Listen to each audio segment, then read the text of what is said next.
안녕하세요. 목소리가 조금 안 좋아갖고 죄송합니다.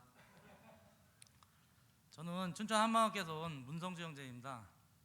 우선 이렇게 귀한 자리에 불러주신 목사님과 성도 여러분께 감사드립니다. 제가 이 자리에서 간증할 내용은 정말 예수님을 모르고 제가 주인 되어서 모든 중독에 빠져 아무런 소망 없이 세상을 살다가 이 부활하신 예수님을 만나고 지금은 정말 이 땅의 소망이 아닌 하늘의 소망을 두고 살아가는 저의 모습을 짧게나마 간증하고자 이 자리에 서게 되었습니다. 정말 이 간증을 할 때 제 간증이 아닌 그리스도의 주 되신가 정말 종된 마음으로, 낮은 마음으로 간증을 하겠습니다. 제가 처음에 사회에 나간 나이가요 17살입니다. 그때 나이면은 남들 같으면은 뭐 고등학교를 가고 아니면 대학을 갈 준비를 하는데, 저는 학창 시절에 거의 공부랑은 담을 싸고 이 레슬링이라는 그런 운동을 하게 되어서 중학교를 졸업하고 이제 고등학교를 가야 되는데 왜 가기가 싫었냐면은 중학교 때 운동하면서 선배들한테 너무 많이 맞아갖고 진짜로 매 맞기 싫어갖고 이제 고등학교를 포기하고 이제 사회에 나갔어요. 근데 사회에 딱 나갔는데 제가 할 일도 없고 저를 뭐 이렇게 오라고 저를 받아주는 것도 없더라고요. 그리고 또 저랑 같이 이렇게 학교 다닐 때 친구들한테 연락을 해보니까 그 친구들 또한 뭐 하나같이 다 밤의 세계로 이렇게 빠져 있더라고요. 그러니까 저도 뭐 누구의 강요도 아니고 내 의지도 아니고 뭐 친구 따라서 강남 가듯이 너무 자연스럽게 정말 그 나이에 이런 조직이라는 데를 들어가게 되었습니다. 그때 당시에 들어갈 때는 그런 선배들이 되게 멋있고 되게 보기 좋았거든요. 그냥 뭐 옷도 잘 입고 외제차에 그렇게 타고 다니니까. 그러니까 저도 그렇게 될 줄 알고 딱 들어갔는데, 제가 처음에 들어간 데는 이런 연예기획이라는 사무실이에요. 근데 딱 들어가는데 내 개인 생활은 거의 없고 단체 생활, 그러니까 다 같이 밥 먹고 다 같이 이렇게 움직이는 단체 생활이더라고요. 또 그것은 선배들이 이렇게 후배를 키우는 곳인데, 솔직히 말하면 제가 있던 곳에 이제 이런 업소들이 몇백 군데가 있는데 그곳에 밴드도 넣어주고 또 이렇게 무명 가수들 뭐 이렇게 무명 가수를 넣어주는 사무실인데, 그 밴드를 넣어주고 이제 저희가 주로 또 하는 일이, 이제 업소가 그때 당시에 영업 시간이 12시에 문을 닫았어요. 그러니까 12시 넘어서 하는 거는 불법 영업이니까 이제 뭐 손님들이 그것을 이용해 갖고 술을 먹고 술값을 안 내고 이렇게 진상을 좀 이렇게 펴요. 그럼 저희한테 이제 호출이 오면은 뭐 가갖고 술값도 받아주고 이런 진상도 처리해주고 그런 게 저희 업무였거든요. 그러니까 업소가 수백 개 되다 보니까 하루에 일가가 뭐 거의 싸움으로 시작해서 싸움으로 끝나는 게 그 나이에 저희 하루 일가였거든요. 그 나이면 정말 그 나이에 공부를 하고 부모님 품 안에서 자랄 나이인데, 그때 저는 오히려 뭐 싸우는 게 저희 하루 일가며 저희 생활이 되어버렸어요. 그렇게 지내다 보니까 뭐 사건 같은 게 많은데 몇 가지만 간단하게 추려서 얘기하면, 제가 처음에 이제 이런 뭐 이렇게 호출이 와서 가는 거 말고 선배들이 처음으로 이제 저한테 뭐 일이라는 걸 이렇게 시켰거든요. 근데 뭐 아침에 선배 한 분이 불러갖고 저한테 뭐 신문지에 이렇게 돌돌 말아갖고 뭘 하나 주더라고요. 그리고 뭐나 봤더니 이렇게 칼이더라고요. 처음에 받을 때 처음이니까 좀 겁도 나고 좀 그랬지만, 뭐 선배가 그때 당시 선배가 시키는 건 뭐 노라는 거는 상상이 안 가거든요. 그래갖고 선배가 어디 가면은 무슨 옷 입은 사람이 있으니까 잡아오라 그러더라고요. 그러니까 겁은 났지만 선배가 시키는 거니까 딱 가니까 진짜 그런 옷을 입은 사람이 거기 앉아 있더라고요. 그래서 그걸 이제 그 사람한테 딱 하고서 잡아왔거든요. 근데 처음에는 겁이 나는데 그 다음부터는 너무 자연스러운 저희 생활이 돼버리더라고요. 그냥 시키면 이제 겁나는 게 아니고, 아, 내가 이게 사는 방식이구나 그러면서 자연스럽게 그것이 죄라고 생각도 못하고 그냥 남들이 직장 다니는 게 그 사람의 생활이면 이것은 나의 생활이구나, 이런 생각이 그냥 접어들더라고요. 그리고 한 번은 또 이제 싸움을 좀 크게 해갖고 뭐 신문하고 이렇게 난 적이 있거든요. 그리고 좀 이렇게 제가 지금 생각해도 최고 어이없는 사건이, 선배가 이렇게 술을 먹자 그래갖고 술집 가서 술을 먹는데 되게 기분 좋게 이렇게 술을 먹었거든요. 근데 선배가 갑자기 자기가 기분이 나쁘다고 칼로 제 팔을 이렇게 찔러갖고 안에 있는 뭐 심줄이나 그런 게 다 나가갖고 피를 너무 많이 흘려서 죽을 고비를 넘긴 적이 있거든요. 근데 사람이 그렇게 칼에 찔렸으면 왜 찔렀냐, 이건 기본적으로 물어봐야 되잖아요. 근데 뭐 선배나 후배나 그때 저희는 뭐 의리로 살고 저 또한 후배들한테 얘기를 하면 후배들도 뭐 어떠한 토도 안 달았기 때문에 그냥 저희는 그때 어떠한 생각을 했냐면 찌르니까 찌르는가 보다, 그러니까 이렇게 생각하고 끝났거든요. 그리고 제가 이제 그 수배돼 갖고 한 1년 정도 도피 생활을 한 적이 있어요. 그 사건은 이제 경기도 어디 지역에 그때 당시에는 자동차 등록 사업소가 뭐 돈을 하루에 이렇게 좀 긁어 모으는 데였거든요. 좀 한금알을 낳는 데라 그랬는데 그런 데는 이렇게 지역 건달들이 관리를 하면서 돈을 버는 데인데 제가 아는 형 한 명이 거기에 일을 하면서 저한테 전화가 와갖고 이 구역을 뭐 사람들을 내쫓아주면 큰 돈하고 한 달에 버는 수익을 얼마만큼 준다 그래갖고 그 일을 하게 되었거든요. 그러니까 처음에 일을 할 때는 이제 큰 돈을 받았어요. 그리고 그 사람들을 다 쫓아내고 이제 거기를 그 사람한테 일하게끔 해줬는데 그 사건이 좀 잘못돼갖고 이제 경찰서에 이렇게 신고가 돼갖고 도망다니게 됐거든요. 근데 저 혼자 하는 일이 아니라갖고 저희 식구들이 가서 그 일을 했는데 저희 같은 경우에는 무슨 사건이 터지면 한 사람이 그 사건에 대해서 이렇게 책임을 져야 되거든요. 그러니까 그 사건은 저한테 온 사건이라 갖고 제가 이제 책임을 지고 한 1년 정도 도피 생활을 한 적이 있거든요. 근데 저한테 그때 도피 사건은 도피 이렇게 도망 다닌다 그러면 사람들은 어디 뭐 숨어 지내거나 아니면 뭐 어디 뭐 이렇게 그렇게 생각할 텐데 지방에 이렇게 친구들이 있다 보니까 그냥 친구들한테 전화하면은 뭐 이렇게 한두 달은 그냥 편안하게 있고 서울에서랑 똑같이 술 먹고 도박하고 마약하고 이런 생활을 할 수 있었거든요. 오히려 선배들을 벗어나니까 더 자유하게 이렇게 1년이라는 생활을 지방을 다니면서 지나게 되었거든요. 그러니까 1년이란 세월 동안 여간 같은 데는 잠을 못 자요. 여간은 불신 검문이 오니까 잠을 못 자고 1년 동안 호텔을 이렇게 돌아다니면서 1년 정도 지났나? 근데 선배들한테 전화가 왔더라고. 일이 잘 해결됐으니까 서울에 올라와라 그래갖고 서울에 이제 올라왔거든요. 서울에 딱 올라왔는데 야, 이제는 이렇게 싸우면서 도망다니면 안 되겠다. 나도 이제 돈을 벌어서 좀 살아야겠다는 생각이 들더라고요. 그래서 돈을 벌려고 딱 했는데 저희가 뭐 배운 게 도둑질하고 저희가 할 거는 술집 아니면 뭐 도박판 아니면 사채 이런 거거든요. 근데 저는 성격상 제가 이렇게 뭐 투기나 이런 잡기 같은 걸 좋아해요. 그래서 저는 도박판하고 이런 사채 같은 거를 선택했거든요. 근데 그 도박판이라는 세계가 정말로 오늘의 편이 내일의 적이 되고 정말 내가 먼저 남을 죽이지 않으면 그 사람들한테 내가 죽는 그런 데이기 때문에 정말 뭐랄까 하루의 삶이 정말 피 튀기는 삶이거든요. 근데 처음에는 그 도박판을 들어갔을 때 돈을 벌려고 들어갔어요. 처음에 돈도 이렇게 많이 벌었고 처음에는 뭐 이렇게 도박판마다 돈을 놓고서 그 도박판이 끝날 때 돼갖고 이렇게 한 바퀴 이렇게 쑥 돌면 이제 수금해갖고 오거든요. 근데 그렇게 시간이 지나다 보니까 어느 순간에 내가 그들과 같이 도박판에 앉아갖고 도박을 하고 있더라고요. 그러니까 이제 성격이 또 이렇게 뭐 조그맣게 하고 그런 걸 잘 못해요. 그러니까 이게 처음부터 크게 하거든요. 이렇게 하다 보니까 이제 그 지역에서는 도박을 할 수 없는 만큼 실력이 향상돼 있더라고요. 그래갖고 이제 제가 사는 곳에서 도박이 할 데가 없어갖고 뭐 어디 지방 아니면 서울에서도 뭐 딴 동네 이렇게 도박을 하러 다녔거든요. 그렇게 일구따구를 반복하다 보니까 돈에 대한 개념이 없어지더라고요. 그러니까 돈에 대한 개념이 어떤 거냐면 내가 10만 원을 땄을 때나 제가 도박을 해갖고 최고 많이 인 게 6천만 원이거든요. 그러니까 이 카드 포커 게임으로 6천만 원은 꽤 큰 돈을 인 거거든요. 근데 10만 원을 잃어도 뭐 소주 한잔 먹고 자고 6천만 원 잃어도 소주 한잔 먹고 자고 그럼 자고 일어나고 또 다시 6천만 원 인 건 생각 안 하고 또 도박을 하고 그러니까 이렇게 돈에 대한 개념이 없어요.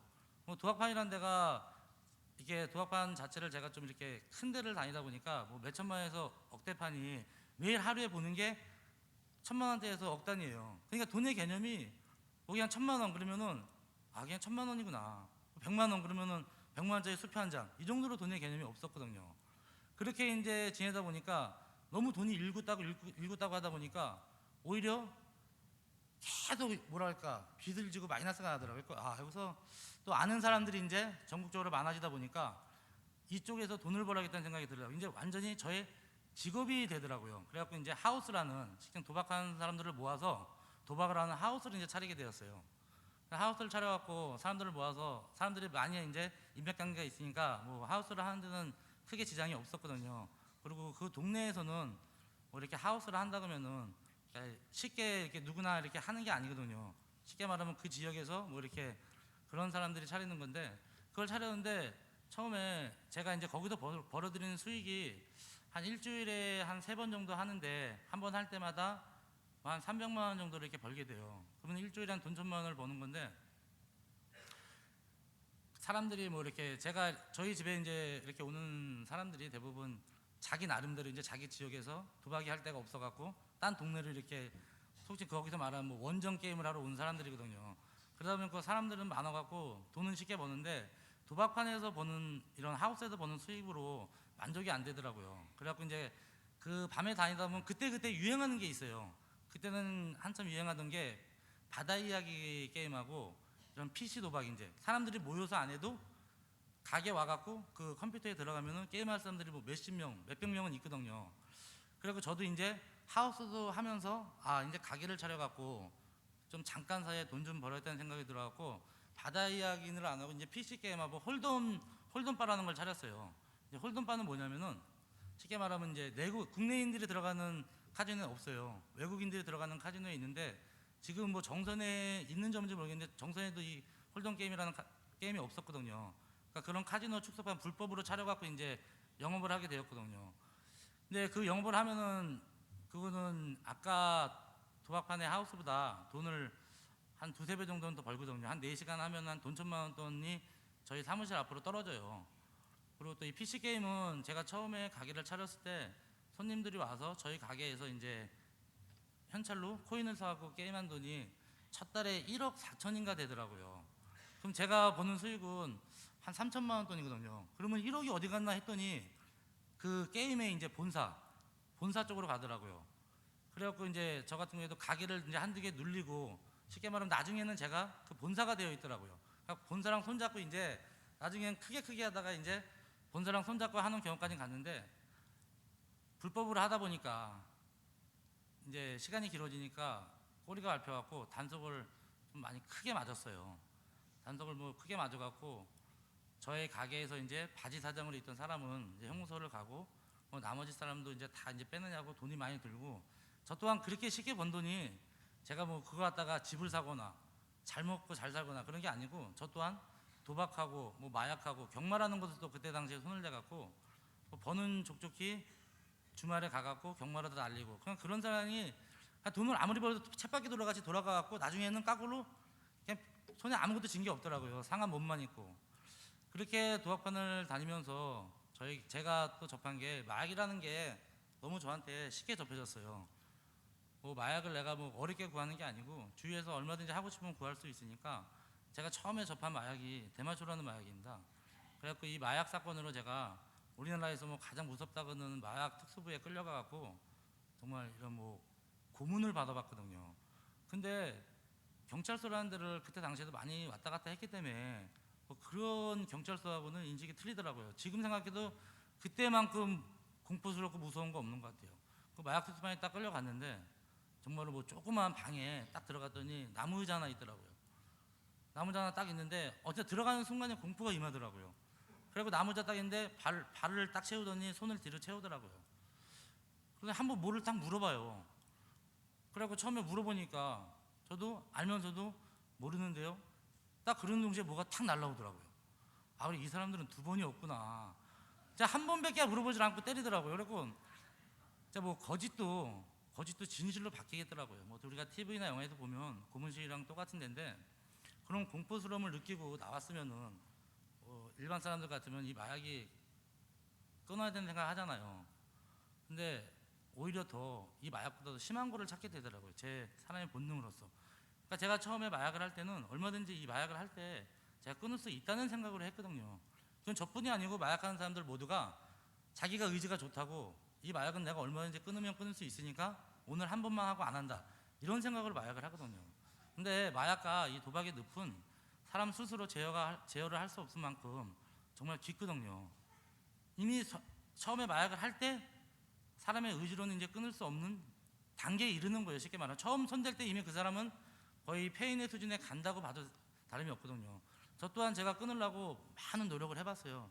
근데 오히려 제 마음에서는 더 강하고 나를 더 뭐랄까 쾌감을 줄 수 있는 더 강한 것을 찾고 있더라고요. 그래갖고 찾은 게 이제 필로폰이라는 마약입니다. 근데 이 필로폰이라는 마약을 처음 했을 때 뭐 여기서 이렇게 말씀드리기 뭐하지만 정말 세상에서 이것만 있으면 살 수 있겠다는 생각이 들더라고요. 뭐 돈, 뭐 내 가정, 뭐 내 마누라, 내 새끼 다 필요 없고 이것만 있으면 내가 세상을 살아갈 수 있다. 그런 자신감이 생기더라고요. 그런데 또 한편으로는 이 마약을 인해서 너무 많은 사람들이 폐인되는 걸 봤으니까 정말 이 머리로는 이걸 끊어야지 하는데 제 몸은 정말 숨쉴 틈만 있으면 이 마약을 하고 있더라고요. 그러니까 처음에는 마약을 할 때 나 자신도 왜 중독이 안 되냐고 자신하냐면 처음엔 마약을 양을 많이 하는 게 아니고 이렇게 조금 마약해요. 그러면 중독이 안 될 생각이 들거든요. 근데 그 다음에 또 이거 마약을 할 때 처음에 했던 양을 똑같이 하니까 쾌락이 뭐 이런 쾌락 같은 게 없는 거예요. 그러니까 마약의 양이 늘거든요. 그러니까 하면 할수록 느는 거예요. 그 마약의 양이 하면 할수록 느는데 그럼 그 마약하는 사람은 어떻게 되냐? 사람들하고 관계가 끊어져요. 왜? 마약을 하면 사람들이 금방 알아보거든요. 뭐 한 일주일 동안 밥도 안 먹고 물만 먹고 마약을 하니까 한 살이 뭐 많이 빠지니까 사람들이 쉽게 알아보거든요. 그러니까 마약의 양이 늘고 마약의 하는 횟수가 늘면 늘수록 사람들의 관계는 끊어지고 점점 혼자만의 고립된 생활로 빠져들거든요. 그러니까 뭐 이제 자기가 사람들하고 사는 세상이 가짜고 자기 혼자 마약을 하는 세상이 진짜인 것처럼 이렇게 우리한테는 착각이겠지만 그 사람들한테는 그게 현실이거든요. 이제 그렇게 해갖고 마약의 늪이 깊은데 저도 이제 이 마약을 하다가 너무 힘들어갖고 물 좀 마시겠습니다.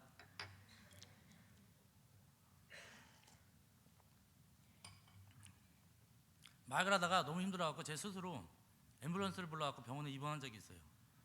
아니 마약하는 사람이 얼마나 힘들면 진짜로 내 스스로 앰뷸런스를 불러갖고 병원에 입원하겠어요. 그러니까 입원할 때는 정말로 내가 두 번 다시는 이걸 안 한다. 내가 이거를 하면 내가 진짜로 내가 죽는다. 이런 생각까지 하고 병원에 딱 입원을 했는데 한 일주일 정도 이렇게 딱 병원에 입원해갖고 링게로 맞고 좋은 영양제 먹고 이렇게 하니까 몸이 정상으로 돌아왔더라고요. 근데 딱 나와갖고 제가 처음에 한 게 제 마약하는 모습을 딱 보는 순간에 이거는 정말 사람의 의지로는 끊을 수가 없는 거구나. 내가 이거는 이제 어차피 손댄 거 끊지 않고 양을 줄여야겠다. 이런 생각이 들더라고요. 아니 안 하겠다고 병원에 입원한 놈이 나와서 또 첫 번째 하는 게 마약인데 이걸 끊을 수 있다고 생각이 안 들더라고요. 그러니까 이제는 줄여야겠다. 내 몸은 내가 지켜야겠다. 이런 생각이 들더라고요. 그리고 또 내 아는 지인들은 이 마약하는 사람들은 걸리면 형무소를 가잖아요. 근데 자기 스스로 경찰서를 뛰어 들어가요. 그 사람들한테는 얼마나 힘들고 고통이고 그 방법이 아니면 이거를 손댈 수 없는 방법이 없으니까 자기 스스로 경찰서를 뛰어 들어가고 마약을 했다 그래요.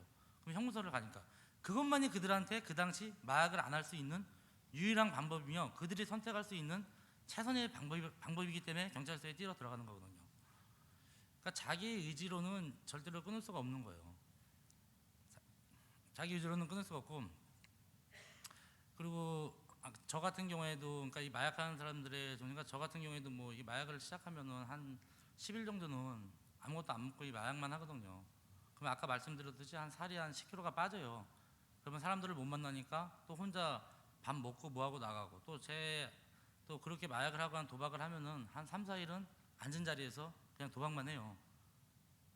그리고 이제 제가 아는 사람들은 또 사람들이 밥을 먹으면 식사를 하면은 소화제로 그 마약을 하거든요. 그러니까 지금 듣는 분들한테는 참 어떻게 저럴까 그러는데 그들한테는 진짜 현실이에요. 밥을 먹으면 소화가 안 되니까 밥을 너무 오랜만에 먹으면 여기가 딱 걸리잖아요. 그러면 소화제로 그 마약을 하는 거예요. 그게 그들한테는 진짜 현실이니까. 그러니까 마약이 왜 이렇게 될 수밖에 없냐면 정말 누구든지 마약하는 사람들이 이걸 끊어야지 이런 생각 안 하는 사람이 없어요. 내가 이번만 하고 끊는다 이런 생각을 하는데 그 깰 때의 그 고통이 어떻게 말로 표현할 수가 없거든요. 정말 힘들고 괴롭고 영화 같은 데 보면 막 떨잖아요. 정말로 이렇게 계속 그 마약을 하게 되면 그런 현상이 오거든요. 근데 그 현상을 죽일 수 있는 거는 마약밖에 없어요. 또다시 마약을 하면 그런 현상이 없어져요. 또 몸이 편안해지고. 그러니까 그 마약을 하면 그러니까 또 할 수밖에 없는 거거든요. 근데 그렇게 마약을 계속 하면은 그쪽에서 용어로 쉽게 말하면 이렇게 뚜껑이 열린다 그래요. 그러니까 머리가 이렇게 탁 열린다 그러거든요. 근데 이 머리가 열리면은 정말로 이제 그때는 그 사람은 딴 세상에 사는 사람이 돼요.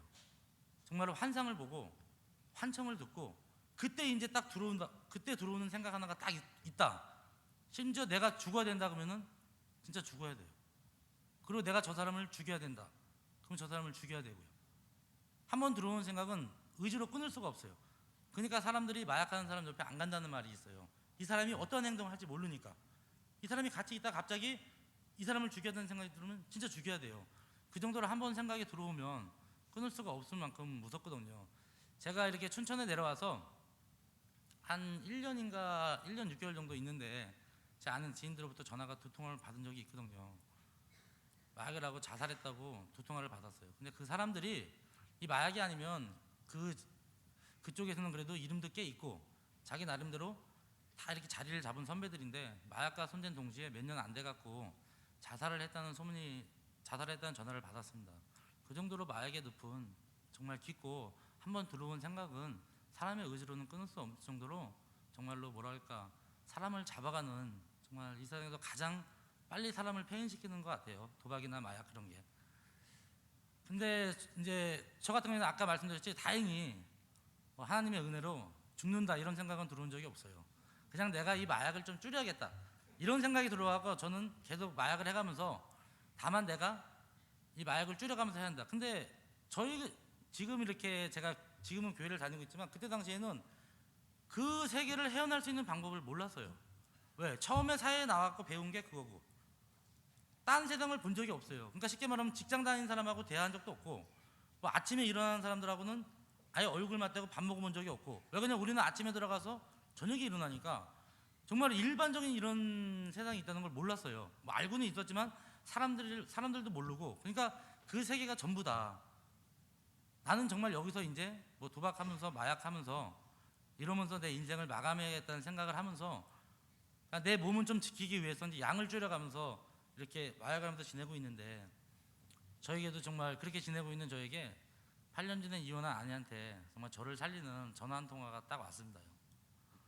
근데 첫 번째 간증 들어보신 분들은 알겠지만 그 아내가 전화를 해서 예수님을 믿어라, 하나님이 살아계시다, 예수님이 부활하셨다, 교회를 나가야 된다 이런 말을 하는데 누가 믿겠냐고요. 제가 아는 아내는 정말로 본인 또한 술과 도박에 빠져갖고 외국까지 도망가고 그런 아내인데 그런 아내가 뭐 예수님이 부활하셨다, 뭐 하나님을 믿으니까 도저히 믿을 수가 없더라고요. 그리고 아내한테 마지막으로 전화 끊으면서 전화하지 말라고. 왜? 종교에 미친 것 같더라고요. 제가 아는 이 교회라는 상식은 정말로 착한 사람들, 저도 지금은 뭐 착해 보이지만 이게 착한 사람들만 가는 데인 줄 알았어요. 그리고 일요일날 교회 가는 사람들 보면 가정에서 자식들하고 같이 손잡고 이렇게 교회 가는 모습이 그런 모습만 저한테 있었거든요. 근데 그런 모습과는 상당히 거리가 먼 아내가 그런 말을 하니까 당연히 믿을 수도 없고, 그리고 실제로 또 너무 세상만 보고 사는 제가 보이지 않는 하나님을 믿는다. 정말 이거는 뭐 말 자체가 안 됐어요.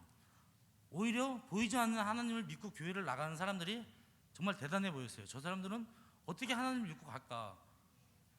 그런 생각을 하고 아내한테 전화하지 말라고 끊고 이제 다시 또 제 생활에 이제 하고 있는데, 어느 날 갑자기 이렇게 있는데 제가 이제 칼에 찔려갖고 아까 죽을 고비를 넘긴 적이 있다 그랬잖아요. 근데 그 칼에 찔렸을 때 뭐 이런 보이는 것도 아니고 정말로 뭐랄까 이게 필름이 싹 지나가면서 제가 여태껏 지었던 죄요, 정말로 죄인지도 모르고 정말 무감하게 지은 죄들이 필름으로 이렇게 딱 돌아갔는데 그 필름이 딱 생각나면서 야, 내가 이런 죄를 많이 졌구나. 정말 나는 감각 없이 한 죄가 나한테 당한 사람들은 정말 죽을 수도 있다는 생각이 들더라고요. 그러면서 그때 딱 드는 생각이 그럼 난 지옥이네 딱 들더라고요. 너무 자연스럽게 반응이 딱 되더라고요. 난 지옥이네 그런 생각이 드는 동시에 아내가 한 말이 이제 생각이 나는 거예요. 예수님 부활하셨다, 뭐 하나님이 살아계시다 이런 말이 생각이 나면서 아내한테 전화를 해야겠다는 생각이 들더라고요. 그리고 아내한테 전화를 하려고 했는데 솔직히 좀 겁이 나더라고요. 아니, 그렇게 믿으러 갈 때는 욕하고 핍박하고 그리고 세상에 살면서 제가 아내한테 한 행동을 알잖아요. 뭐 잘해준 게 1%도 없으니까 전화하기가 겁이 났는데 전화를 딱 했는데 아내가 막 욕할 줄 알았는데 내려오세요 그러더라고요. 지금 한 사실이지만 아내가 저의 육체를 보고 내려오라는 게 아니고 정말 저의 영혼을 보고서 정말 하나님한테 자기가 받은 사랑이 너무 크니까 저한테도 동일하게 그 사랑이 임했던 거더라고요. 그리고 이제 아내의 권유로 춘천에 왔는데 남들은 뭐 처음 교회에 접한 시간이 거의 뭐 일요일 아침인데 저는 시간이 거꾸로다 보니까 제가 교회에 처음 접한 시간이 새벽 시간이에요. 새벽에 딱 교회를 들어갔는데 이 젊은 청년들이 되게 많더라고요. 근데 딱 들어갔는데 제가 그때 이 문화적인 충격을 너무 많이 받았어요. 야, 진짜 이런 세상이 있네. 아니 어떻게 저 청년들이 이 새벽에 정말로 미치지 않고서 새벽에 와갖고 간증을 하고 주여를 막 외치더라고요. 근데 뭐 그 사람들한테는 그게 일상생활이겠지만 저한테는 정말 한 나라에 살면서 두 세상을 본 거예요. 딱 보면서.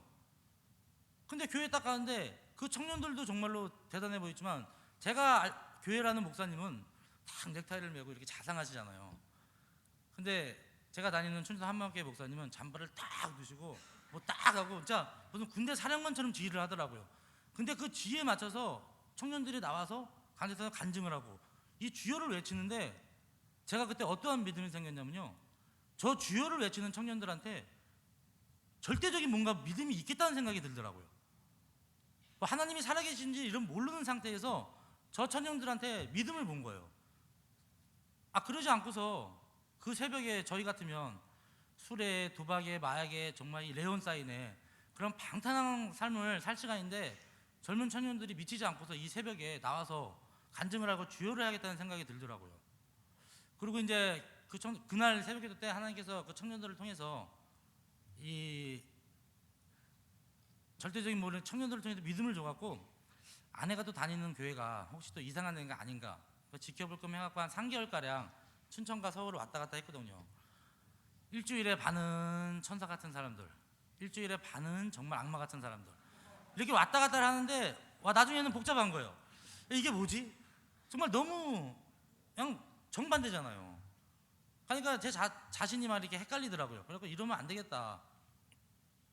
이렇게 살아갖고는 뭔가 정신도 없고 하나를 선택해야겠더라고요. 그리고 또 어려서부터 막 이렇게 몇 가지를 이렇게 하지 않거든요. 그러니까 한 가지만 하면 그 한 가지만 계속 하는 성격이라 갖고, 근데 또 빨리 결정할 수 있던 게 정말 그때 당시에 몸과 마음도 힘들었지만 저들의 삶이, 저들의 얼굴이 너무 좋아 보였어요. 저들이 뭐 좋은 옷을 입고 좋은 차를 몰고 뭐 좋은 걸 먹어서 좋아 보이는 게 아니고 그냥 얼굴 자체에 정말 착한 사람들 딱 써 있더라고요. 그러니까 나도 정말 저 세계로 가갖고 뭔가 착해져야겠다. 솔직한 말로 지옥보다는 천국이 낫잖아요. 일주일에 천국과 지옥을 왔다 갔다 해보세요. 어디가 낫겠나. 당연히 드는 생각이 천국의 삶을 한번 살아봐야겠다. 그리고 그리고 이제 춘천을 내려가기로 결정을 했어요. 근데 춘천을 내려가기로 결정을 했는데 돈이 있어야겠다는 생각이 들더라고요. 내려가면은 내 딸하고 내 아내하고 살 집도 있어야 되고 먹을 것도 있어야 되고 또 교회 가면 헌금 내는 건 아니까 헌금을 내야지. 그러니까 돈이 있어야겠다는 생각이 들어갖고 제가 그때 당시에 이제 뭐 사채하고 이제 도합판에 이렇게 돈 준 거하고 사무실하고 정리를 하려고 정리를 해나가는데 정말로 정리가 안 되는 거예요. 그렇게 돈을 잘 주던 사람들도 돈을 한 푼을 안 주는 거예요. 그래갖고 이러면 안 되는데 하면서 내 머릿속에는 돈이 있어야지 춘천에 가서 산다는 생각을 하니까요. 그런 생각을 하는데 도저히 수긍이 안 되고 있더라고요. 그래도 어쩔 수 없이 계속 그냥 춘천과 서울을 왔다 갔다 하는데 하나님께서 처음으로 새벽기도 시간 때 말씀 하나를 저한테 딱 주셨어요. 히브리서 13장 5절에 돈을 사랑치 말고 있는 바에 족할지 알라. 내가 너를 버리지 아니하고 내가 너를 떠나지 아니한다. 딱 이 말씀을 주시는데 지금까지 내가 정말 내 생각과 하나님의 생각은 너무 다르구나. 나는 내가 무엇을 갖고 하나님한테 나간다고 생각을 했는데 하나님께서는 있는 그대로 나와라. 네 마음 중심으로 나오면 내가 너를 버리지 아니하고 떠나지 아니한다 딱 하는데 정말 이런 하나님은 내가 믿을만 하겠더라고요. 정말 이런 하나님은 내가 모든 걸 버리고 내가 정말 이 하나님한테 나갈 수 있겠다. 정말 그 말씀이 믿어지는데 뭐 그 말씀의 뜻, 이 해석이 아니고 그 말씀 자체로 저한테 딱 믿음을 화합한 거예요. 그 다음날 그냥 있는 거 하고 옷만 싸들고 춘천으로 바로 내려갔거든요. 왜냐면 저한테 뭐 돈이 필요 없잖아요. 아니 전능자가 하나님이 나를 버리지 아니하고 떠나지 아니한다는데 저한테 그냥 있는 그대로 나오면 내가 너랑 같이 있는다고 하는데 뭐가 필요하겠어요. 그러니까 너무 단순하게 이 말씀을 하나님이 저한테 정말 믿게 한 거예요. 그래갖고 딱 내려와서 이제 교회를 왔다 갔다 하는데 어느 날 한 3, 4일인가 지났는데 친구놈한테 전화가 온 거예요. 야 춘천에 왔는데 잠깐 나와봐라 그러더라고요. 집 앞으로 나가니까 친구가 돈을 딱 주더라고요. 근데 내가 그때 이제 하던 제가 일을 갖다 친구한테 주고 갔거든요. 그러니까 친구는 제가 이제 일하는 거를 다 줘갖고 그 친구가 이제 그 일을 하고 있었는데 돈을 딱 갖고 온 거예요. 이 돈이 뭐냐? 그러니까 내가 지금까지 4일 동안 번 돈인데 10,000원짜리 하나 안 빼고 반이다 그러더라고요. 뭐 반인데 나를 왜 주냐? 아니 내가 벌었으니까 너 때문에 벌었으니까 반을 딱 하더라고. 근데 아내가 그랬거든요. 서울에서 주는 돈 절대 받지 말라고. 그리고 저 또한 분명하게 하나님 말씀을 정말 마음 중심으로 고백을 했기 때문에 돈을 사랑치 말라는 하나님 말씀이 저한테 이미 임해 있기 때문에 그 돈을 받을 수가 없겠더라고요. 그 친구한테 돈이 필요 없다. 나는 그런 게 아니고 정말 이제 여기 와서 이렇게 산다. 그리고 친구가 올라갔거든요. 그리고 또 제가 내려오면서 이제 제가 돈 받을 사람들한테 다 문자를 한 거예요. 돈을 안 받을 테니까 잘들 살아라. 아니 그러면은 그 문자를 받은 사람들은 고맙다, 뭐 감사하다 이래야 되잖아요. 의심하는 문자만 계속 오는 거예요. 그래서 이 사람들이 진짜 돈을 안 받는데 미쳤나 그래 딱 생각을 했는데 그럴 만도 한 게 그때 당시에 제가 그 돈 수금을 하기 위해서는 정말 수단과 방법을 가리지 않고 그 사람들한테 돈을 받았던 거예요. 그러니까 그 사람들은 내가 돈을 안 받는다 그러면 안 믿었던 거예요. 그리고 일일이 전화를 해갖고 이제 이러려 하니까 걱정하지 마라. 그리고 이제 모든 서울 생활을 마무리하고 이제 춘천으로 내려갔거든요. 그리고 춘천에 내려가고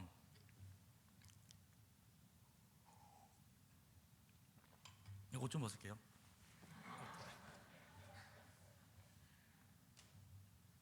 그리고 춘천 내려가고 이제 교회를 이제 딱 다니기 시작했는데 교회에 딱 들어왔는데 목사님이 말씀하는 것도 모르지, 뭐 기도도 할지 모르지, 또 성도분들이 교제를 해주는데 도저히 무슨 말인지 모르겠는 거예요. 너무 나한테는 생소하니까.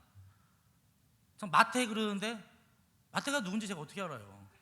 그러니까 이 성경 말씀을 얘기해 주는데 아무것도 모르겠더라고요. 그런데 정말 제 마음을 찌르는 딱 한 단어가 계속 제 마음을 찔렀거든요. 회개. 제가 세상 살면서 죄를 많이 지어서 그런지 그 회개란 말은 머리로 들리는 게 아니고 정말 가슴을 파고들었거든요.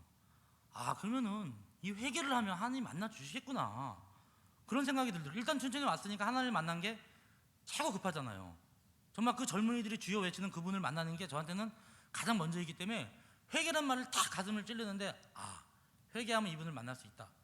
그리고 정말 그때 그 필름 지나갔던 그 죄를 한 달 넘게 정말 뭐 진짜 뭐 물 짜듯이 짜내면서 회개를 했어요.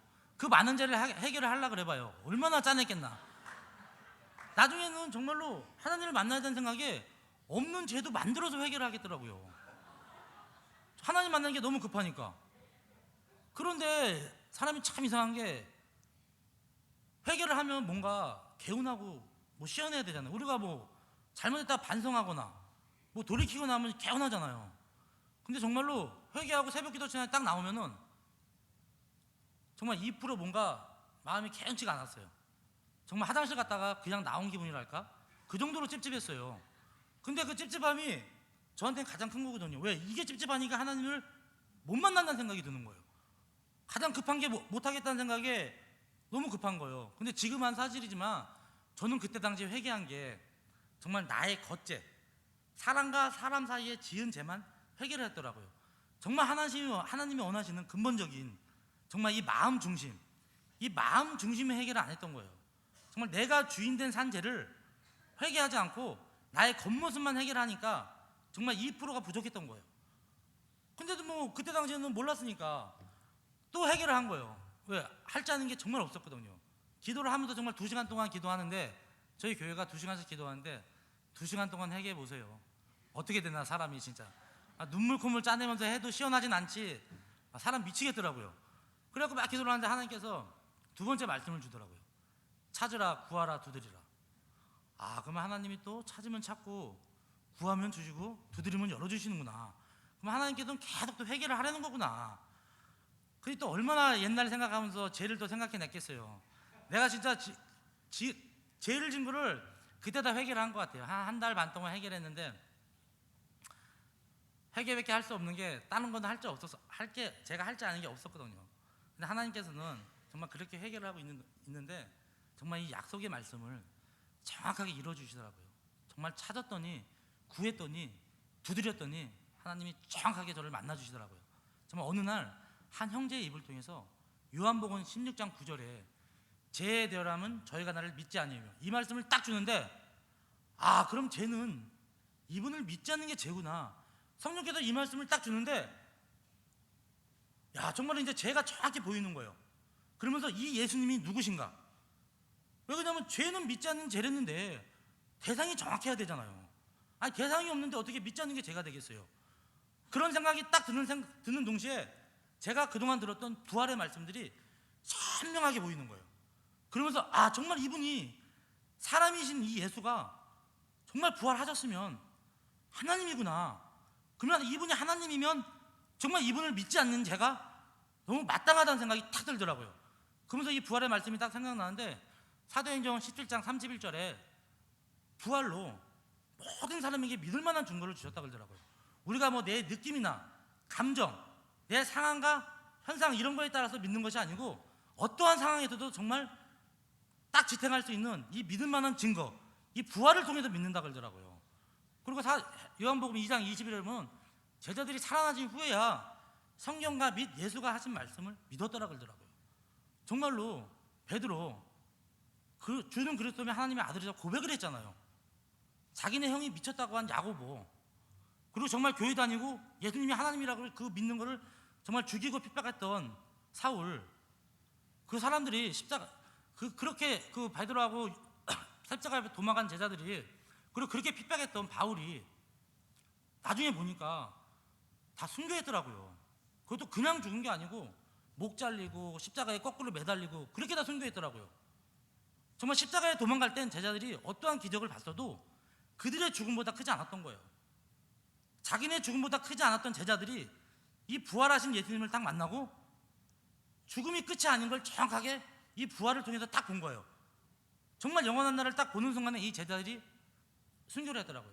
그런 죽음을 당하면서도 부활을 증거했더라고요. 배신을 안 하고. 그리고 요한복음 10장 9절을 보니까 하나님이 살리신 이분을 마음이 믿으면 구원을 얻는다 그러더라고요. 근데 그 앞절에 보니까 주라는 단어가 있더라고요. 주로 믿어야 구원을 받는다고, 로드, 왕으로 믿어야 구원을 받는다 그러더라고요. 우리가 우평강도를 보면은 우평강도가 뭐 교회 와갖고 11조 한 번도 안 했잖아요. 교회 안 다녔잖아요. 근데 우평강도는 정확하게 그 나라의 주인이 누군지 성령께서 비춰줘갖고 정확하게 안 거예요. 당신의 나라에 임할 때 자기를 봐달라 그러잖아요. 그거는 그때 당시에 우평강도는 실제로 자기 모든 것을 그 나라 주인한테 맡긴 거거든요. 그러니까 정확하게 주로 인정을 하고서 맡긴 거예요. 그래야 구원을 받아요. 근데 반대로 마태복음 7장을 보니까 입으로만 주여 주여 하는 자가 천국에 가는 것이 아니라 그러더라고요.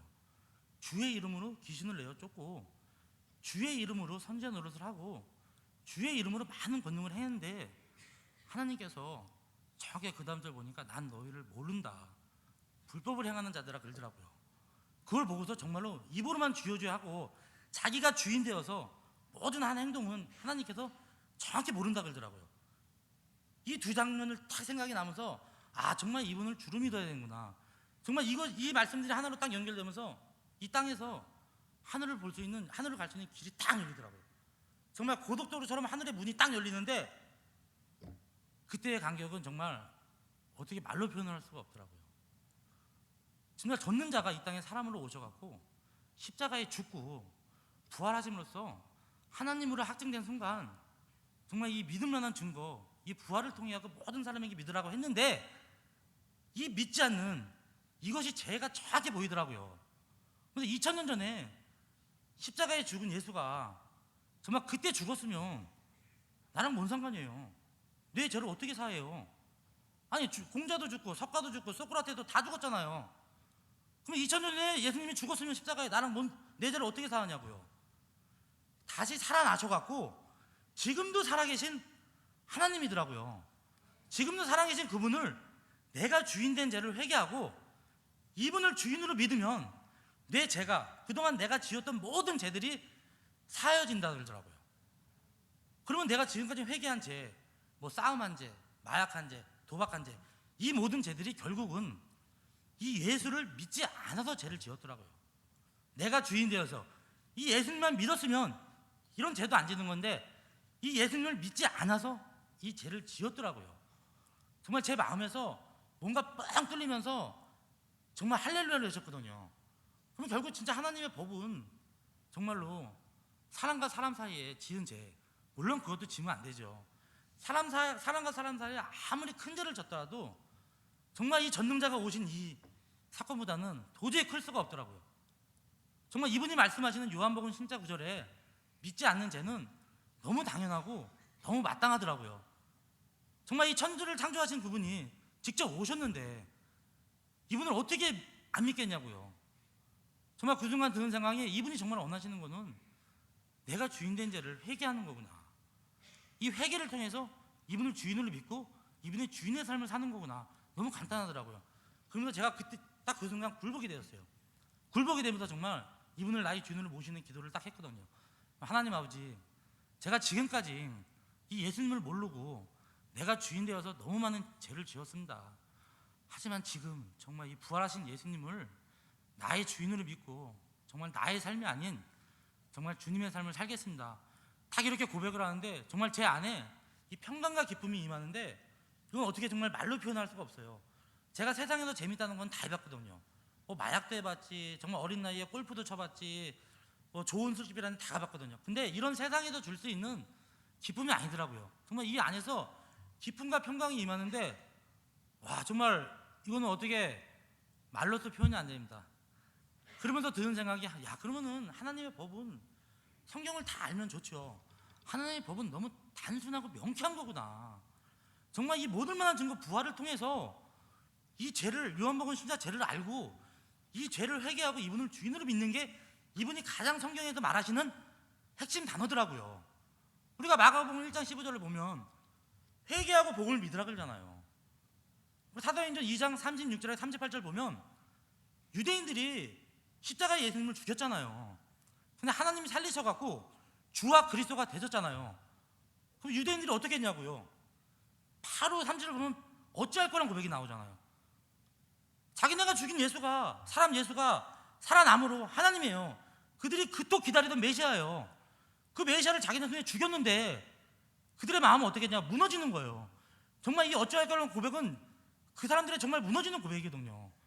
근데 38절 보면은 회개하고, 여기서 말하는 회개는 너희가 인마 하나님을 죽였잖아. 우리가 사람 생각으로는 누가 내 자식을 죽였으면 용서하겠냐고요. 너도 죽어야지, 당연히 그러잖아요. 근데 38절에 이런 게 아니고 회개라는 단어가 처음에 나오더라고요. 근데 이 회개는 예수님을 죽인 걸 회개하는 게 아니고 너희가 주인 되어서 전능자가 이 땅에 오셔서 못 알아본 거, 너희가 주인 된 자를 회개하라 그러더라고요. 그리고 제사함을 받고 성령을 선물로 받으라 그러더라고요. 그리고 39절 딱 보니까 첫 구절이 이 약속, 이 38절을 하나님이 약속하신 거라 그래요. 이 약속은 먼 데사람, 하나님에게 나오는 자들한테 하나님이 하신 약속이래요.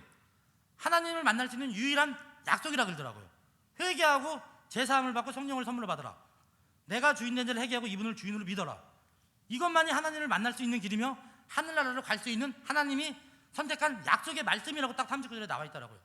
그렇게 설교를 했는데 그 다음 구절 보니까 3,000명의 회개 역사가 일어난 거예요. 3,000명이 구원을 받고. 성경의 모든 말씀을 설명한 게 아니고 너희가 죽은 예수가 살아났다, 하나님이다, 회개하라, 이 말을 한 건데 3,000명의 회개 역사가 일어났다는 거예요. 이 말씀을 보고서 정말 저 자신도 정말, 제가 그때 어떠한 생각을 했냐면은 유대인들이 죽인 예수나 내 죄 때문에 죽으신 예수나 동일하더라고요. 그 어찌할 거란 고백은 그들의 고백뿐이 아니고 저의 고백이 되더라고요. 정말 이 회개란 말씀은 그때 당시에 저한테 하늘에서 내려온 마지막 선물, 하나님이 주신 정말 은혜 중에 은혜의 말씀이더라고요. 이 말씀이 아니고선 하나님을 만날 수 있는 방법이 없다는 거였거든요. 저한테는 정말 하나님이 주신, 정말 우리를 형상대로 모양대로 지으시고 우리한테 마지막으로, 모든 사람이 죄를 지었다 그러잖아요. 모든 사람이 죄를 지었기 때문에 전능자가 오셔갖고 우리한테 정말 다시 전능자를 만날 수 있는 길, 하늘나라로 갈 수 있는 길이 38절에 회개라고 그러더라고요. 그 순간 정말 그 회개라는 말씀이 저한테 너무 은혜였어요. 딱 제가 예수님을 주인으로 영접하고 정말 즉시로 나가서 만나는 사람마다 또 안전할 수 없잖아요. 내가 뭐 성경 말씀을 많이 알아갖고 막 이게 전한 게 아니고 정말 내가 주인으로 모신 예수님, 부활하신 예수님, 이분이 부활로 통해 하나님 만나는 사람마다 이분이 예수님이 이 땅에 사람으로 오셨는데 부활하셔서 하나님이에요. 정말 그것만 전했어요. 정말 기뻐서 내가 뭐 저 사람을 전도한다 이런 게 아니고 내 안에 있는 정말 주님, 이분을 정말 자랑하고 싶은 마음으로 만나는 사람마다 복음을 전했어요. 근데 사도행전 9장 2절 보니까 바울도 즉시로 나가서 무엇을 전했나 봤더니 예수가 하나님의 아들이심을 증거했더라고요. 바울이 천국도 갔다 왔는데 14년 동안 자기가 갔다 온 얘기를 한 번도 안 했어요. 성경에 없어요. 14년 동안 복음을 전하면서 자기가 갔다 온 천국을 얘기한 게 없더라고요. 바울이 전한 건 부활하신 예수님이 하나님의 아들이심, 이거를 전했더라고요. 이거를 전했는데 3,000명, 5,000명 회개 역사가 일어나고 이 복음을 전했더라고요. 그러니까 성경 말씀이 정확하니까 저 또한 정말 사람들한테 많은 말씀도 많이 몰랐지만 정말 내가 전할 것은 이거구나. 사람들이 이 예수가 하나님으로 확증만 되면 모든 게 끝나는구나. 왜? 내가 그렇게 끝났으니까 당연히 그렇게 끝나는 거라고 생각하고 정말 그것만 전했거든요. 그러니까 동시에 생각이 드는 게 이제 세상에 있는 친구들, 내 친구들은 제가 알잖아요. 뭐 교회 이런 거랑은 거리가 멀거든요. 정말 그 친구들한테 지금도 전화하고 복음 전하고 지금도 그 친구들한테 정말 새벽마다 기도하고 있거든요. 언젠가는 하나님께서 보내주시겠지. 근데 계속 기도를 하는데 제가 이제 예수님 믿은 지 5년 됐거든요. 근데 친구들한테 한 명씩 전화가 와요. 예수님을 믿는다는 전화는 아닌데 자기가 힘들거나 자기가 무슨 일이 있을 때 전화를 해갖고 춘천에 내려와요. 근데 한 명이 내려왔었어요. 한 명이 춘천에 내려왔는데 어떻게 올라갔냐면 갑자기 전화가 왔고 야, 나 너한테 내려갈게 그러더라고요. 내려와라. 근데 자기가 서울에 있으면 무슨 사고를 칠 것 같대요. 그래갖고 택시를 대절해갖고 내려온 거예요. 야, 네가 다니는 교회 좀 가보자. 그래, 가자. 교회 가더니 예배당에 들어갔거든요. 기도하려고. 나보러 나가 있으래요. 왜 나가 있으니까 나가 있으래. 그래서 한 15분 뒤에 나왔어요. 이 눈에 눈물이 이렇게 고여갖고 나와서 탁 하는 말이 어떻게 했냐면요, 야, 마음이 편안해졌어. 나 지금 서울 올라가도 사고를 안 칠 것 같아. 그리고 뒤도 안 보고 택시 타고 가더라고요. 그러니까 그런 전화가 이제 한 번씩 와요. 본인들이 힘들거나 뭔가 괴로운 일이 있을 때 전화를 오더라고요. 그러니까 아직까지는 제 친구들이 예수님 믿은 사람이 없지만 정말 계속 기도할 때 그 사람을 변화시키는 건 제가 아니고 하나님이시기 때문에 정말 하나님이 해줄 걸 믿음으로 기도하면서 복음 전하고 있습니다. 그리고 제가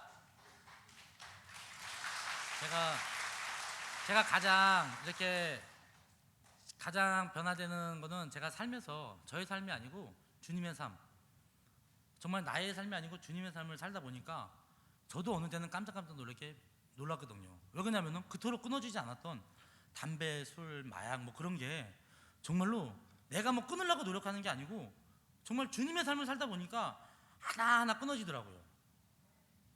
그리고 저는 뭐 이렇게 망대 계산이 뭐 내가 하나님한테 하나씩 들어가면서 끊어가면서 들어가면서 이렇게 끝난 줄 알았거든요. 근데 정말 누가 본 14장의 망대 계산이 이 주대심 하나로 모든 게 다 끝나더라고요. 정말 내 게 아니고 주님의 것으로 되니까 전도할 때도 내 거 아니잖아요. 그러니까 10,000원 쓰고도 30,000원 쓰고 모든 게 쓰는 게 내 게 아니라고 주님의 것으로 인정이 되니까 모든 게 자유하고 기쁘고 이 전도할 때도 정말로 너무 기쁘게 전도하게 되더라고요. 그렇게 저의 삶이 바뀌는데 그렇게 이제 주님의 삶을 살면서 망대 계산이 저는 정말 주대심 하나로 끝났거든요. 그렇게 사는 동시에 정말 저희 옛사람은 갈라디아서 2장 2절 말처럼 죽었잖아요.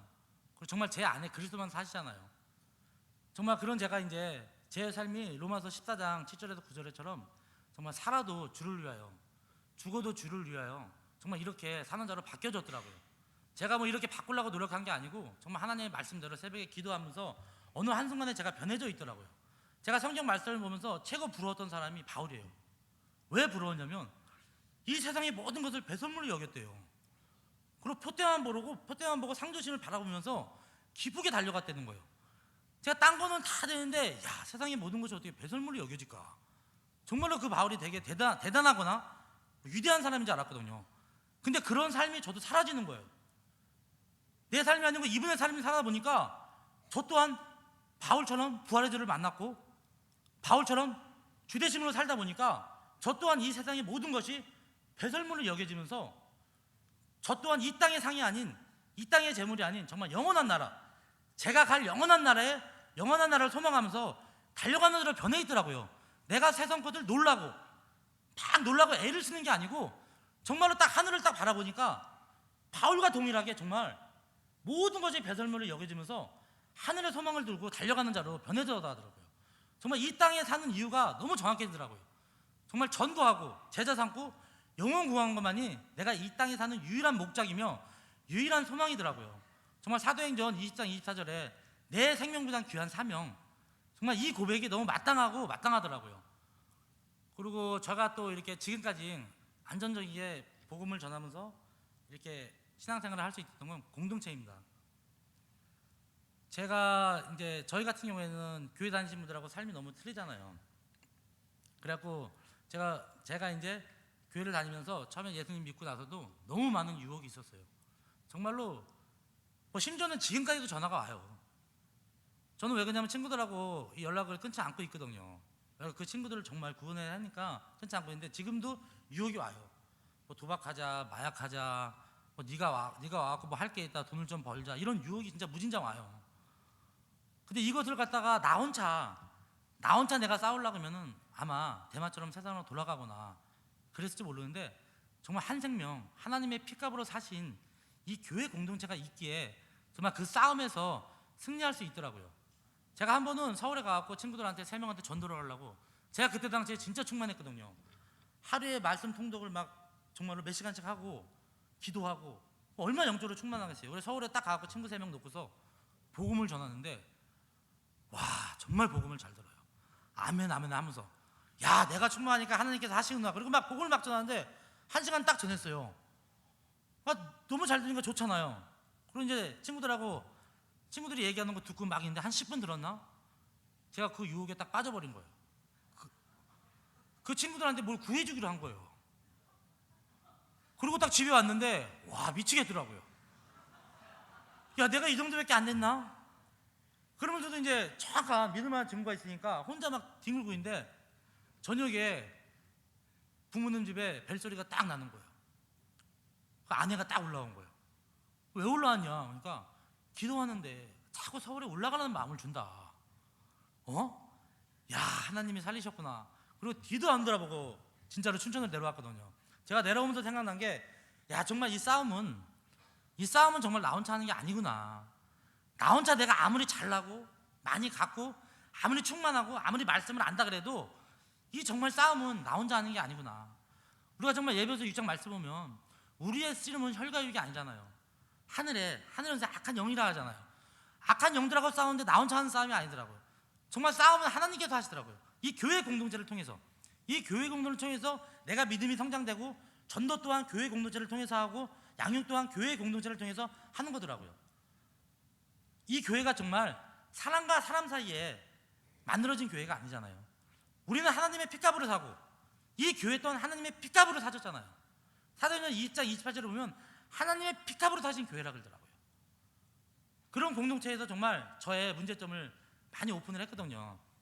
정말 세상에서 그렇게 살다 보니까 너무 많은 걸 오픈을 했는데 정말로 그 피값으로 사신 그 정말 교회 성도분들이 제가 나쁜 걸로 오픈했는데도 정말 같이 기도해주고 같이 그 일을 해결해주고 같이 정말로 이렇게 해결해주는데 정말 거기서 제가 정말 사랑을 받았어요. 야 이분들은 정말 진정한 사랑이구나. 정말 하나님이 말씀하신 정말 한 생명이구나, 한 가족이구나. 정말 그 생각이 들었거든요. 그리고 저희가 대전에 이제 아내랑 같이 한날 같이 이제 강제상에 서갖고 제가 먼저 하고 아내가 간증한 적이 있거든요. 저희가 이제 처음 간증한 교회거든요. 근데 그 교회 목사님이 하시는 말씀이 부부보다 더 험한 간증, 더 삭막한 간증 많이 들었다. 하지만 그들은 대만처럼 세상으로 갔다. 근데 부부들은 지금 너무 신앙생활을 잘하고 그런 사람들하고 틀려 보인다. 그 이유가 복음으로 된 교회 공동체가 있기에 지금 이렇게 신앙생활을 하면서 간증하러 다니고 너무 잘하고 있다. 정말 부부 또한 공동체에 정말 잘해야 된다 그러더라고요. 그때 그 목사님이 하시면서 제가 마음 중심으로 어떠한 고백을 했냐면요, 정말 요한일서 3장 10절에 형제를 위해서 죽는 것이 마땅하다 그러잖아요.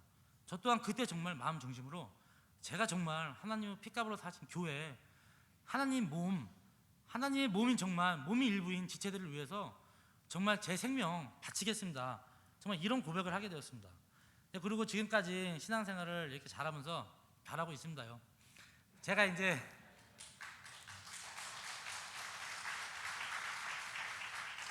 춘천에 제가 처음 내려갔는데 저는 40년 동안 처음에 아내가 뭐 얘기해갖고 아시는 분들 있을 거예요. 40년 동안 직장을 가져본 적이 없어요. 월급 봉투를 100원짜리 하나 받아본 적이 없어요. 근데 기사를 딱 했거든요. 근데 월급은 뭐 적어요.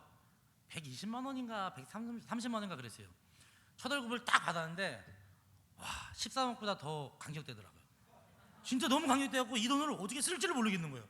그렇게 돈의 개념이 없던 제가, 아내가 뭐 150만 원이면 술 한 병 값이라 그랬는데 저는 100만 원이면 이렇게 뭐 판돈에 이렇게 되는 돈인데 종이 쪼가리였거든요. 근데 그 돈을 딱 받았는데 너무 감격되고 너무 기뻐갖고, 또 그런 동시에 드는 생각이, 야 남들은 첫 월급을 타면 부모님한테 내복 사주고 부모님한테 갖다 주잖아요. 그때 딱 드는 생각이, 아 나의 아버지는 하나님이지. 야 그러면 이 월급을 내가 하나님한테 드리는 게 너무 당연하구나. 남들이 부모님한테 드리듯이 나도 내 아버지가 하나님이니까 하나님한테 드리는 게 너무 당연하더라고요. 그래서 첫 월급을 하나님한테 드렸거든요. 그리고 이제 제가 학원에서 근무하면서 저는 학생들한테 전도를 많이 하거든요. 하늘에서 그런, 제가 이제 기사를 하면서 학생들이 많이 타잖아요. 그러면 학생들한테 뭐 이렇게 분식 같은 거 많이 사주면서 정말 계속 예수님을 전하면서 이렇게 전했거든요. 왜 그러냐면 그 학생들이 저와 같이 학생 시절 때 예수님을 모르고 세상에 나가면 어떻게 살 게 뻔하잖아요. 정말로 천국과 지옥이잖아요. 그러니까 그 학생들한테 이 복음을 안전할 수가 없어요. 정말 이 학생들이 예수님을 믿고 정말 세상에 나가서 기쁘게 정말 자유한 삶을 살기 원하니까 그 학생들한테 정말 복음을 지금도 전하고 있거든요. 그래서 하나님께서 그때 주신 저의 마음이, 딴 데 가서 뭐 네 친구들 뭐 어디 가서 많은 사람 전도할 생각 하지 마라. 내가 준 사명지에서, 내가 준 일터에서 복음을 전하고 제자를 삼고 사랑으로 섬겨라, 이 말씀을 주셨거든요. 지금은 이제 기사를 안 하고 하나님께서 너무 좋은 자리, 사무장이라는 직책을 줘갖고 학생들한테 쉬는 시간에 이제 딱 봐요. 선생님들이 딱 쉬는 시간에 10분이라는 시간이 있거든요. 그럼 딱 들어가요.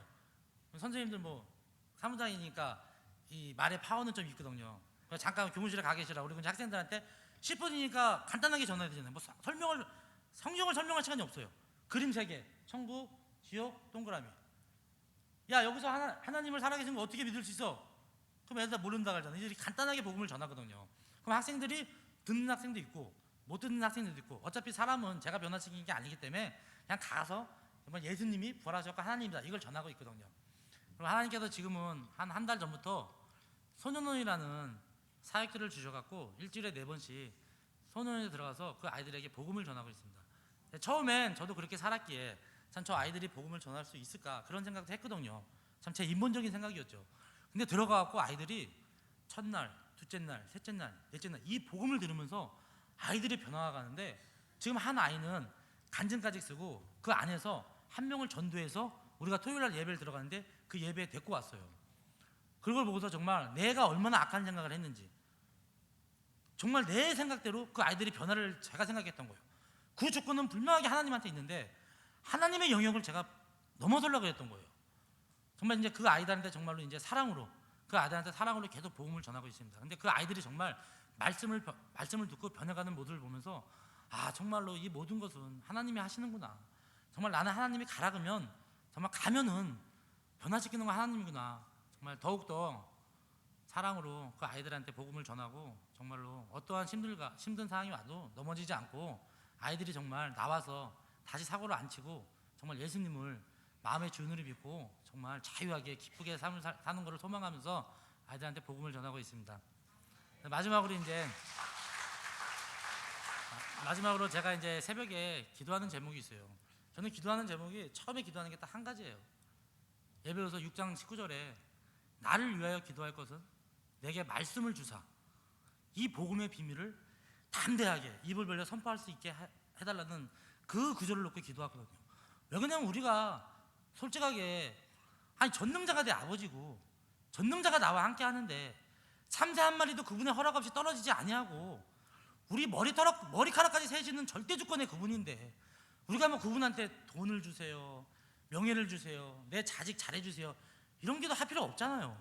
아버지가 정말 좋은 걸로 주고 싶어갖고 얼마나 위해서 얼마나 주고 싶겠냐고요. 정말 우리는 먼저 그의 나라와 그의 의를 구하면 분명히 더 하신다 그러잖아요. 정말로 새벽마다 그 기도를 하고서 우리가 그러니까 제가 하루를 살 수 있는 거는 제 뜻대로 세상을 나가서 하루를 살 수 있다. 이게 말도 안 되더라고요. 새벽마다 정말 기도하면서 하나님한테 받은 말씀, 그 말씀으로 성령 충만 받아갖고 세상에 나가서 정말 그 악한 놈들하고 싸움에서 승리하면서 복음을 전하고, 복음 전하는 건 정말 주인 받고 계시잖아요. 강한 자를 먼저 결박해야지 예수님이 들어갈 자리가 있잖아요. 정말 실제 싸움이다 보니까 그 싸움을 우리가 내 생각과 내 느낌을 할 수가 없잖아요. 말씀을 해야 되잖아요. 그러니까 새벽마다 기도를 안 할 수가 없어요. 전도, 양육, 제자 전도를 하려면 이 기도를 안 하고 전도한다. 정말 내 힘으로 하는 거더라고요. 말씀 갖고 말씀을 안 하고 내 느낌과 내 감정으로 전도를 한다. 이건 다 내가 하는 거더라고요. 정말 새벽마다 기도하면서 정말 만나는 사람마다 이 복음을 듣고 정말 천국의 삶을 살기를 매일매일 기도하면서 이렇게 살고 있습니다. 감사합니다.